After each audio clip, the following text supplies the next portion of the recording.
बिस्मिल्लाहिर्रहमानिर्रहीम। अस्सलामुअलैकुम। की हाल है? ठीक हो?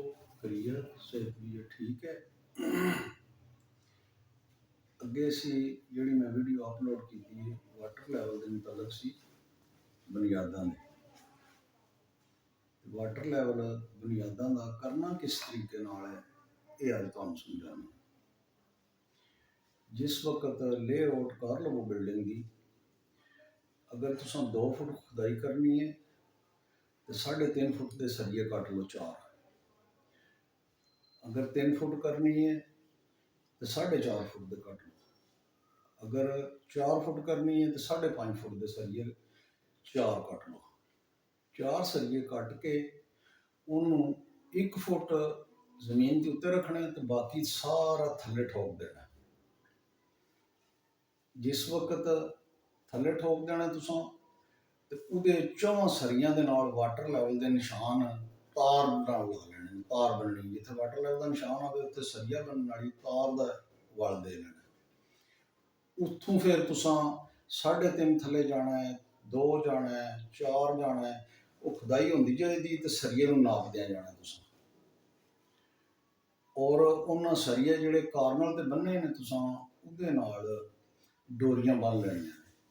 क्रॉस जिथे तुहाड़ियां बुनियादां आउंदियां ने उन्हां दी सेहत ते भी इसे साइज के सरिये कट के ते ठोक लेने ने।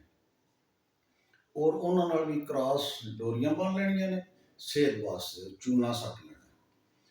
और मीटर नाल पमैश करदे जाना है। 2 फुट जाना थले, 3 फुट जाना है। जिहड़ा उत्ते सरिये की तार असां बन्नी है वाटर लैवल की, मीटर थले नूं पमैश करनी है। फिर तुहाड़ियां टोटल बुनियादां जिहड़ियां ने इंशाअल्लाह वाटर लैवल च आउणगियां। जिथे जिथे दीवार आउंदी उत्थे उत्थे सरिये ठोक लेने ने पहले ही। और खुदाई उहदे नाल जिस वक्त होवेगी पमैश नाल तुहाडे लैवल निकल आवेगा वाटर लैवल।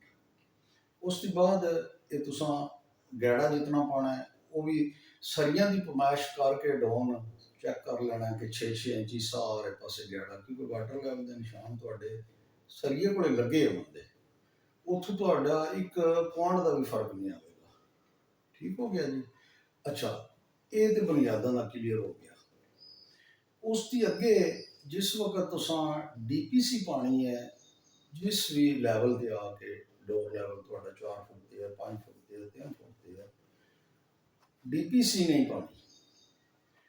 तुसां की करना है, उसकी भर्ती मुकम्मल करके DPC नहीं पानी। सब तो पहले तुहाडे जितने बाथ ने सीवरेज किचन की, बाथां की, वेंटिलेशनां दे विच जिहड़े पैटियो उहदे विच सीवरेज होंदी है उन्हां दी एक टोटल सीवरेज तुसां सब तो पहले पा लेनी है लैवल दे के ढालां नाल।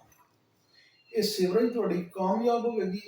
इस वास्ते पहले करवा रहे हैं कि जिहड़ी सीवरेज बिल्डिंग स्ट्रक्चर बनन दी बाद पैंदी है वो दीवारां तोड़दे ने और उत्थे जैनिंग सही नहीं होंदी। एक एक भी तुबका पानी का टहंदा रहे, 1 साल बिल्डिंग के टहंदा रहे तो बिल्डिंग कदी भी नमी नहीं छड्डेगी। टोटल सीवरेज तुसां मुकम्मल कर लेनी है विद मेन होल। जिथे जिथे सीवरेज आती है मेन होल आते हैं, मेन होल भी मुकम्मल कर लेने ने, सीवरेज भी मुकम्मल कर लेनी है, पी ट्रैप भी मुकम्मल कर लेने ने भर्ती पा के। उसके बाद तुसां ये टोटल प्लॉट दे विच कंक्रीट PCC करवा देनी है 3 इंची 4 इंची, जेड़ी के ढांचा होने की बाद कच्चे कर दे वो पहले कच्चे करने। उसके बाद उत्तू जड़ा बिल्डिंग शुरू करनी है। जिस वक्त उत्तू बिल्डिंग शुरू करोगे इसके बेनीफिट ये होंगे कि जितनी तुहाडी दीवारां नूं तराई लगेगी वो टोटल बाहर आएगी पानी गराज दे विच।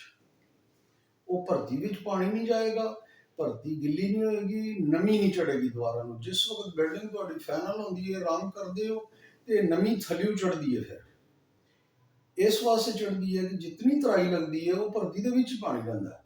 उसके बाद उत्तों कच्चे कार छड्डदे ने, वो मिट्टी जिंदगी विच भी नहीं सुकदी, वो फिर नमी जिहड़ी है दीवारां नूं चढ़दी रहिंदी है। उसके बाद जिस वक्त तुसां बिल्डिंग उत्तों शुरू करनी है, जिथे जिथे तुहाडी दीवार आउंदी है उहदे DPC की जगह ते फुट मुरब्बे का मार्बल जिहड़ा सस्ते दी सस्ता है ਉਹ ਲੈ ਕੇ ਤੇ 4 ਚਫੇਰੇ ਸੈਂਟਰ ਦੇ ਵਿੱਚ ਜਿਤਨੀਆਂ ਦੀਵਾਰਾਂ ਹੁੰਦੀਆਂ ਨੇ, ਇੱਕ ਰਦਾ, ਇੱਕ ਪੀਸ ਮਾਰਬਲ ਦਾ ਤੁਸੀਂ ਹਰ ਦੀਵਾਰ ਦੇ ਥੱਲੇ ਫੇਰ ਲੈਣਾ।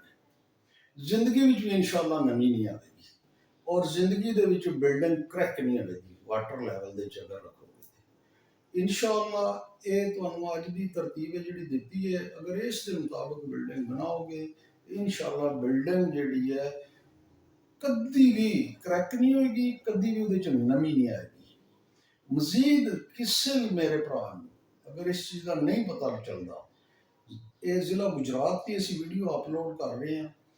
ਜ਼ਿਲ੍ਹਾ ਗੁਜਰਾਤ, ਜ਼ਿਲ੍ਹਾ ਮੰਡੀ ਬਹਾਉਦੀ, ਜ਼ਿਲ੍ਹਾ ਜੇਲਮ, ਇਸ ਏਰੀਏ ਵਿੱਚ ਮੇਰੇ ਕਿਸੇ ਵੀ ਭਰਾ ਨੂੰ ਮੇਰੀ ਮਦਦ ਦੀ ਜ਼ਰੂਰਤ ਹੋਵੇ, ਮੈਂ ਥੱਲੇ ਕਨੈਕਟ ਨੰਬਰ ਦੇ ਦਿਆਂਗਾ, ਮੈਨੂੰ ਫੋਨ ਕਰੋ। ਮੈਂ ਇਨਸ਼ਾਅੱਲਾ ਤੁਹਾਡੀ ਫ੍ਰੀ ਖਿਦਮਤ ਵਾਸਤੇ ਹਾਜ਼ਰ ਹੋ ਜਾਵਾਂਗਾ, ਤੁਹਾਨੂੰ ਮੁਕੰਮਲ ਡਿਟੇਲ ਮੌਕੇ ਤੇ ਵੀ ਦੇ ਦਿਆਂਗਾ। ਇਹ ਫ੍ਰੀ ਹੋਵੇਗੀ, ਕੋਈ ਪੈਸਾ ਨਹੀਂ ਹੋਵੇਗਾ, ਬੇਲੌਸ ਖਿਦਮਤ ਹੋਵੇਗੀ ਐਜ਼ ਏ ਭਾਈ। ਅੱਜ ਦੀ ਵੀਡੀਓ ਅਸੀਂ ਇੱਥੇ ਖਤਮ ਕਰਨੇ ਆ। ਇਨਸ਼ਾਅੱਲਾ ਨੈਕਸਟ ਵੀਡੀਓ ਜਿਹੜੀ ਉਹ ਬਣਾਵਾਂਗੇ ਤੇ ਫਿਰ ਇਸ ਦੇ ਉੱਤੇ ਤੁਹਾਨੂੰ ਦੱਸਾਂਗੇ ਕਿ ਬਿਲਡਿੰਗ ਦੀ ਚੁਣਾਈ ਉੱਤੇ ਕਿਸ ਰੇਸ਼ੋ ਦੀ ਲਾਣੀ ਹੈ, ਕੀ ਤਰੀਕਾਕਾਰ ਉਹਦਾ ਕਰਨਾ ਹੈ, ਉਹ ਤੁਹਾਨੂੰ ਇਨਸ਼ਾਅੱਲਾ ਨੈਕਸਟ ਵੀਡੀਓ 'ਚ ਦੱਸਾਂਗੇ। ਅੱਲਾਹ ਹਾਫਿਜ਼।